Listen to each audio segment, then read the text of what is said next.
Conceptrice, concepteur, bonjour. Très récemment, je vous ai fait une vidéo de comparaison autour du sujet de la modélisation de cette pièce. J'avais pris comme exemple une vidéo que j'avais trouvée sur YouTube.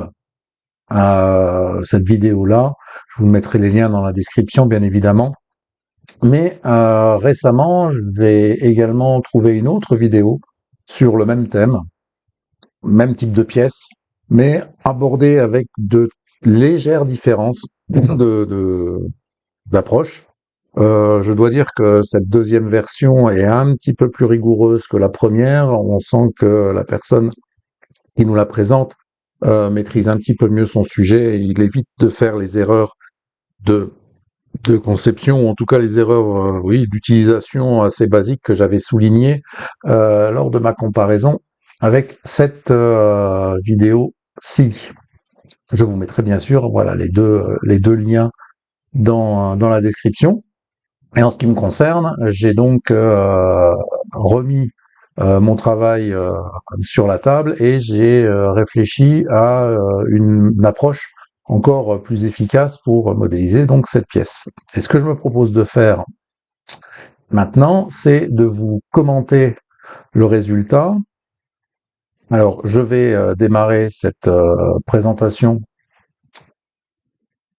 comme ceci. J'ai donc recréé la même pièce, mais vous verrez, là, j'ai mis dans la vignette la vidéo originale sur Katia. Alors, je me suis rendu compte que sur Katia, j'ai l'impression que le gars qui a pris sa vidéo a légèrement accéléré sa vidéo pour qu'elle ne prenne pas trop de temps. Et moi, j'ai dû l'accélérer encore un petit peu pour qu'elle fasse finalement la même durée que ma propre modélisation. Donc, ça vous permettra de voir que dans Créo, ben, on est capable de modéliser très très vite des pièces.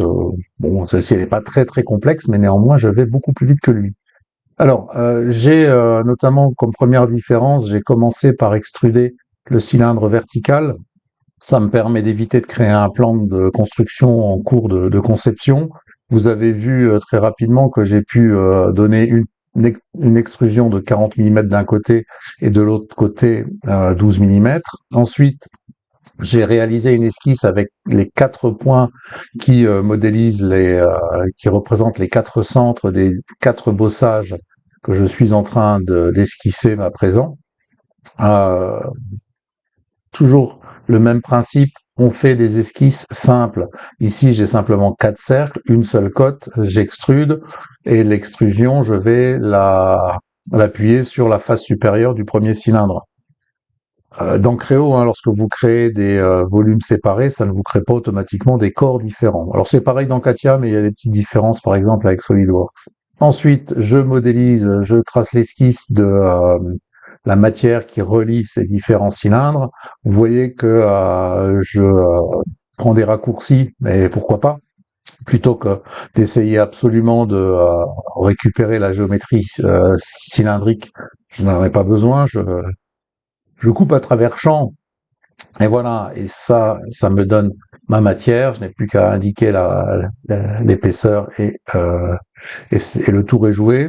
Autre chose, hein, dans quasiment tous les tutos Katia et également aussi dans d'autres avec d'autres outils type SolidWorks, les gars ont tendance à ajouter directement dans les esquisses les rayons de congé.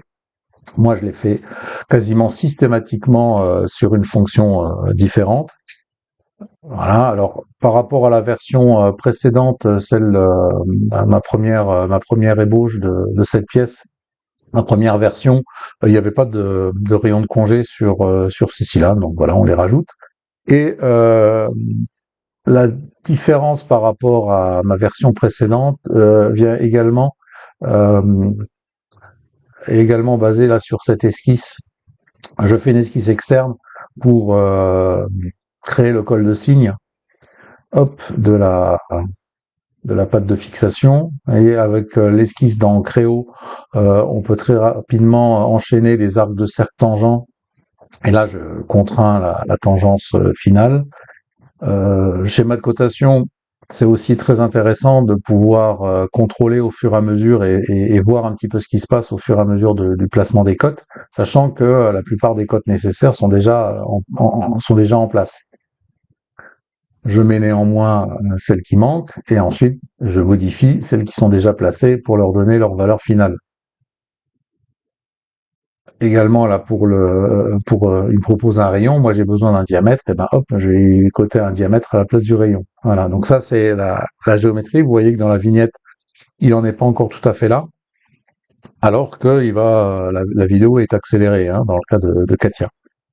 Euh, on fait une extrusion mince avec l'épaisseur de 12 mm. Là, je manipule les options dans la barre de menu en haut, mais la plupart du temps, comme je suis en train de le faire maintenant, dans Créo, on va utiliser les menus contextuels directement au bouton droit de la souris. Ça permet de gagner là aussi un temps fou, d'éviter d'avoir des allers-retours permanents dans les barres de menu. J'en profite pour rajouter ma touche personnelle qui n'était pas dans le sujet original. Ce sont ces petits rayons de congé à l'intérieur à l'intérieur de la géométrie avant de réaliser la nervure finale. Voilà, symétrique, 15 mm d'épaisseur et c'est terminé. Dans la version Katia, il fait à peu près la même chose, mais d'une manière légèrement différente. Donc, la version proposée ici est quand même dans Katia, elle est quand même préférable à celle que j'ai utilisée dans la vidéo précédente. Donc seulement maintenant, je m'attaque moi au perçage. Je ne les fais jamais apparaître là aussi directement dans les esquisses. On a des fonctions qui sont faites pour ça. Notez bien que certains programmes de FAO sont capables de détecter comme ça automatiquement les fonctions de perçage. Et c'est plus propre que de les insérer directement dans les esquisses.